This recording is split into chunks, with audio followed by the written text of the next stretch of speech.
ओम नमः शिवाय। श्रावण मास महात्म्य 29वां अध्याय। श्रावण मास में किए जाने वाले व्रतों का काल निर्णय। ईश्वर बोले, हे सनत कुमार, अब मैं पूर्व में कहे गए व्रत कर्मों के समय के विषय में बताऊंगा। हे महामुनि, किस समय में कौन सा कृत्य करना चाहिए उसे सुनिए। श्रावण मास में कौन सी तिथि किस विहित काल में ग्रहण के योग्य होती है और उस तिथि में पूजा जागरण आदि से संबंधित मुख्य समय क्या है। उन व्रतों के वर्णन के समय कुछ व्रतों का समय तो पूर्व के अध्यायों में बता दिया गया है। नक्त व्रत का समय भी विशेष रूप से उन व्रतों तथा कर्मों में उचित बताया गया है। दिन में उपवास करें तथा रात्रि में भोजन करें, यही प्रधान नियम है। सभी व्रतों का उद्यापन उन व्रतों की तिथियों में ही होना चाहिए।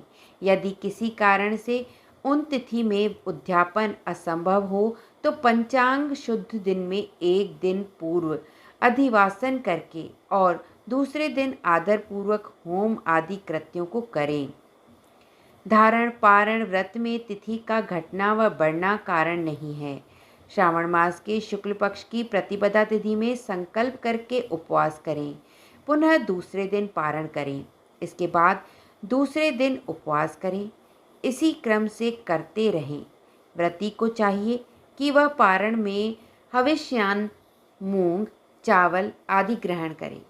एकादशी तिथि में पारण का दिन हो जाने पर 3 दिन निरंतर उपवास करें। रविवार व्रत में पूजा का समय प्रातः काल ही होना चाहिए। सोमवार के व्रत में पूजा का प्रधान समय सायकाल कहा गया है। मंगल, बुध तथा गुरु के व्रत में पूजन के लिए मुख्य समय प्रातः काल है। शुक्रवार के व्रत में पूजन उषा काल से लेकर सूर्योदय के पूर्व तक हो जाना चाहिए तथा रात्रि में जागरण करना चाहिए। शनिवार के दिन व्रत में नरसिंह का पूजन सायकाल में करें। शनि के व्रत में शनि के दान के लिए मध्याह्न मुख्य समय कहा गया है। हनुमान जी के पूजन का समय मध्याह्न है। अश्वत्थ का पूजन प्रातः काल करना चाहिए। हे वत्स, रोटक नामक व्रत में यदि सोमवार युक्त प्रतिपदा तिथि हो तो वह प्रतिपदा तिथि मुहूर्त से कुछ अधिक होनी चाहिए, अन्यथा पूर्व योगिनी प्रतिपदा ग्रहण करनी चाहिए। औदुंबरी द्वितीय सायकाल व्यापिनी मानी गई है। यदि दोनों तिथियों में पूर्व वेद हो तो तृतीय संयुक्त द्वितीय ग्रहण करनी चाहिए। स्वर्ण गौरी नामक व्रत की तृतीया तिथि चतुर्थी युक्त होनी चाहिए। गणपति व्रत के लिए तृतीय विध चतुर्थी तिथि प्रशस्त होती है। नागों के पूजन में षष्ठी युक्त पंचमी प्रशस्त होती है। सुपोदन व्रत में सायकाल सप्तमी युक्त षष्ठी श्रेष्ठ होती है। शीतला व्रत में मध्याह्न व्यापिनी सप्तमी ग्रहण करनी चाहिए। देवी के पवित्रारोपण व्रत में रात्रि व्यापिनी अष्टमी तिथि ग्रहण करनी चाहिए। नक्त व्यापिनी कुमारी नवमी प्रशस्त मानी जाती है। इसी प्रकार आशा नामक जो दशमी तिथि है वह भी नक्त व्यापिनी होनी चाहिए। विध एकादशी का त्याग करना चाहिए। हे मुनि, उसमें वेद के विषय में सुनिए। एकादशी व्रत के लिए अरुणोदय में दशमी का वेद वैष्णवों के लिए तथा सूर्योदय में दशमी का वेद स्मार्तों के लिए निंद होता है। रात्रि के अंतिम प्रहार का आधा भाग अरुणोदय होता है। इसी रीति से जो द्वादशी हो वह पवित्रारोपण में ग्राह्य है। कामदेव के व्रत में त्रयोदशी तिथि रात्रि व्यापिनी होनी चाहिए। उसमें भी द्वितीय याम व्यापिनी त्रयोदशी हो तो वह अति प्रशस्त होती है। शिवजी के पवित्रारोपण व्रत में रात्रि व्यापिनी चतुर्दशी होनी चाहिए। उसमें भी जो चतुर्दशी अर्धरात्रि व्यापिनी होती है वह अति श्रेष्ठ होती है।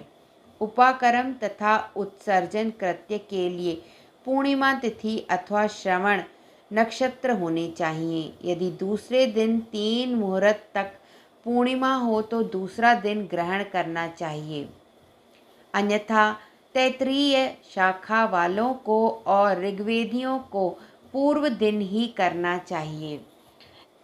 तैत्तिरीय यजुर्वेदियों को 3 मुहूर्त पर्यंत दूसरे दिन पूर्णिमा में श्रवण नक्षत्र हो तब भी पूर्व दिन दोनों कृत्य करने चाहिए। यदि पूर्णिमा तथा श्रवण दोनों का पूर्व दिन 1 मुहूर्त के अनंतर योग हो और दूसरे दिन 2 मुहूर्त के भीतर दोनों समाप्त हो गए हों तब पूर्व दिन में ही दोनों कर्म होना चाहिए। यदि हस्त नक्षत्र दोनों दिन अपरांत काल व्यापी हों तब भी दोनों कृत्य पूर्व दिन ही संपन्न होने चाहिए। श्रवण कर्म में उपाकर्म प्रयोग के अंत में दीपक का काल माना गया है और सर्व बलि के लिए भी वही काल बताया गया है। पर्व के दिन में अथवा रात्रि में अपने अपने ग्रह सूत्र के अनुसार जब भी इच्छा हो इसे करना चाहिए। इस दीपदान तथा सर्व बलिदान कर्म में अस्तकाल व्यापिनी पूर्णिमा प्रशस्त है ग्रीव के उत्सव में मध्याह्न व्यापी पूर्णिमा प्रशस्त होती है।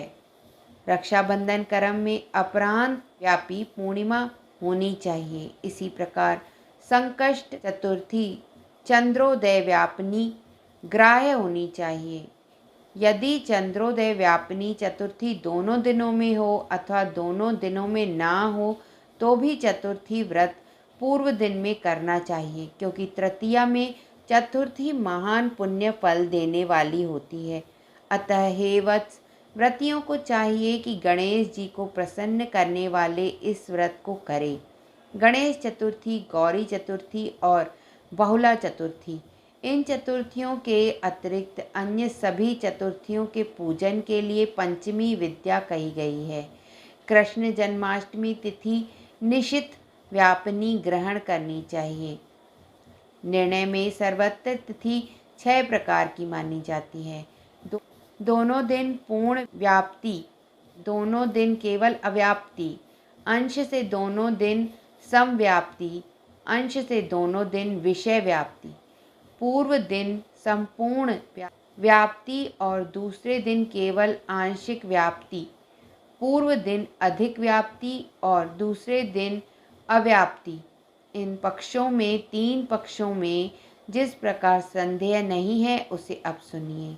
विषय व्याप्ति में अंश व्याप्ति से अधिक व्याप्ति उत्तम होती है। एक दिन तिथि पूर्णा है, वहीं तिथि दूसरे दिन अपूर्णा कही जाती है। अव्याप्ति तथा अंश से व्याप्ति, इसमें अंश व्याप्ति उत्तम होती है और जब अंश व्याप्ति पूर्ण हो तथा जब अंश से सम हो वहाँ संदेह होता है और उसके निर्णय में भेद होता है। कहीं युग्म वाक्य से वार व नक्षत्र के योग से, कहीं प्रधान द्वय से योग से और कहीं पारणा योग से।